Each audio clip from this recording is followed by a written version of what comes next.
Chilli chicken ഉണ്ടാക്കുന്നതിന് വേണ്ടിയിട്ട് ഞാനൊരു പാത്രത്തിലേക്ക് 6 പച്ചമുളക് ഇട്ട് കൊടുത്തിട്ടുണ്ട്.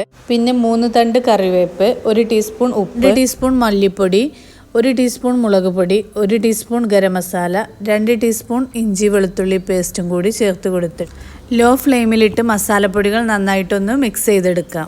2 മിനിറ്റ് മിക്സ് ചെയ്തതിന് ശേഷം അതിലേക്ക് 2 കപ്പ് വെള്ളം ഒഴിച്ചു കൊടുക്കും. ഇതൊന്ന് തിളച്ച് വരുമ്പോൾ ഇതിലേക്ക് 1 കിലോ ചിക്കൻ കഴുകി ക്ലീൻ ചെയ്തത് ഇട്ട് കൊടുക്കുന്നുണ്ട്. ഇനി ഒന്ന് ഇളക്കി കൊടുത്തിട്ട് 5 മിനിറ്റ് അടച്ചു വെച്ച് വേവിച്ചെടുക്കാം. 5 മിനിറ്റിന് ശേഷം ഇതിലേക്ക് 1 നാരങ്ങയുടെ ജ്യൂസ് ഒഴിച്ച് കൊടുത്തിട്ടുണ്ട്. ഒന്ന് മിക്സ് ചെയ്ത് കൊടുത്തിട്ട് 1 വലിയ ഉള്ളി കട്ട് ചെയ്തതും 1 ക്യാപ്സിക്കം കട്ട് ചെയ്തതും കൂടി ഇട്ട് കൊടുത്തിട്ട് നന്നായിട്ടൊന്ന് മിക്സ് ചെയ്തെടുക്കുന്നുണ്ട്. 1.5 ടേബിൾ സ്പൂൺ സോയാ സോസും 1 ടേബിൾ സ്പൂൺ ടൊമാറ്റോ സോസും ഒഴിച്ചു കൊടുക്കുന്നുണ്ട്.